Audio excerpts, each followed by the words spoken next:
Minerva McGonagall, Iron Lady, or System Loyalist?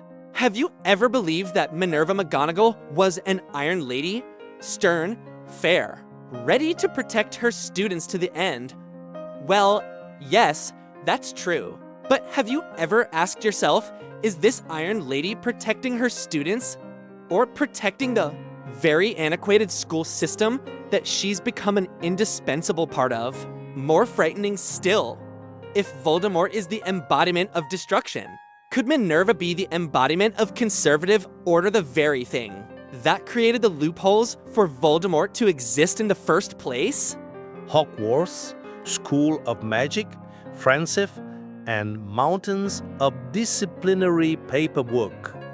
Here, Minerva McGonagall is the deputy headmistress, the face of order. She doesn't need a wand to silence an entire classroom. Just one look. You can hear your heartbeat louder than the class bell. Her life? A straight life. No curves, no missed beats. Gryffindor is the house of the bold, but McGonagall holds the reins. During Harry Potter's years at school, she was like a castle's iron gate, opening to welcome but always locking precisely at curfew. See a lost child? She guides them back. See a child breaking rules? She deducts points, even if that child just saved the entire school. This isn't malice. This is faith.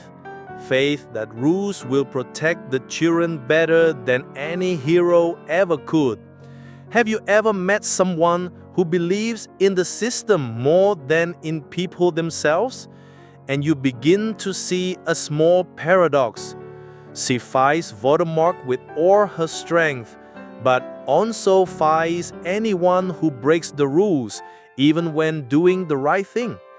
In students' eyes, she is a strict mother, but under the cinematic spotlight, she looks like a high-ranking warden in a golden prison called Hogwarts, a gatekeeper, and sometimes guarding even the doors that lead to freedom.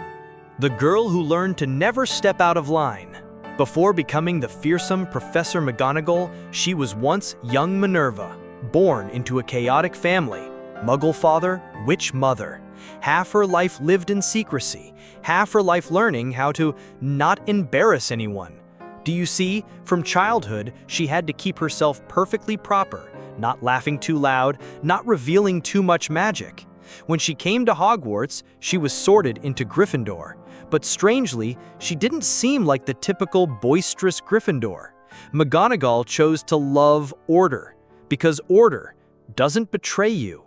Once she loved a Muggle man, thought love would overcome differences. The result? A broken heart and a promise. Never let emotions lead you astray again. From then on, Minerva no longer trusted impulse. She trusted law. During the first war against Voldemort, she witnessed how many died for doing the right thing without considering consequences. So when Harry Potter came to Hogwarts, she had decided this child must be protected, but protected through discipline, through rules, not through heroic rebellions like James Potter. The problem is, when you treat rules as a shield, you're also willing to abandon those who dare step out of line. And here's McGonagall's paradox. She genuinely loves her students, but she's also part of the antiquated machine called Hogwarts. That machine runs smoothly as long as no one asks, are these rules still right? Have you ever met someone so good they unwittingly become a tool of the system? The detail most people miss. There's a detail most people overlook. McGonagall, a woman so strong she dared face Voldemort himself, but never truly rebelled against the very system that harmed her students. Sounds paradoxical, doesn't it? Look again. When Harry was punished with detention so dangerous it threatened his life, what did she do? Not storm into Umbridge's office to drag the boy out, not wave her wand to tear down the regulations. I must not tell lies. Red ink becoming blood. McGonagall knew about it, and instead of breaking down doors to save the boy, she only said in a voice soft yet chilling, "Potter, be careful, don't get caught again." That wasn't cowardice, that was absolute faith and order, a kind of faith so rigid it's dangerous. McGonagall was ready to fight Umbridge because she personally despised her, because Hagrid was wrongfully dismissed. But she never dared ask, what if Hogwarts is just a gentler version of the Ministry where so-called laws are prioritized over human lives?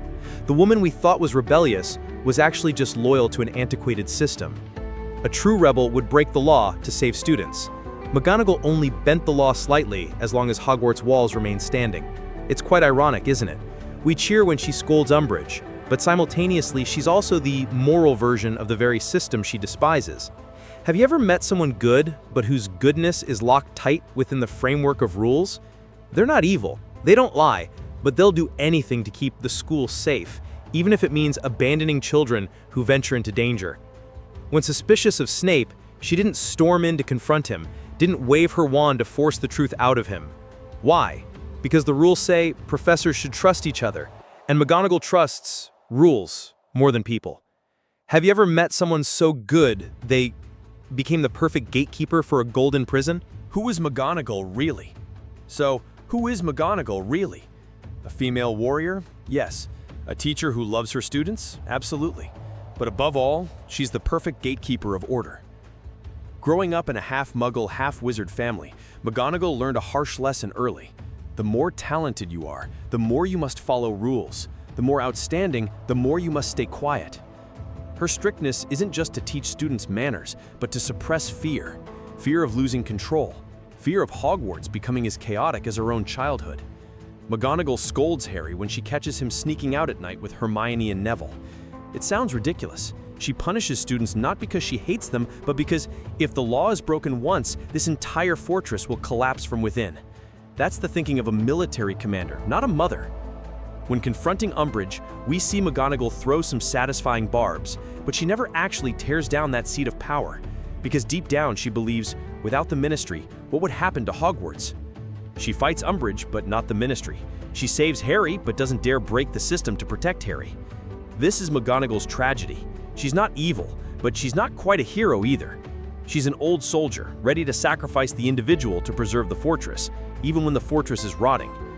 In other words, she doesn't trust people as much as she trusts laws, and when laws are wrong, she'll bend them, not break them.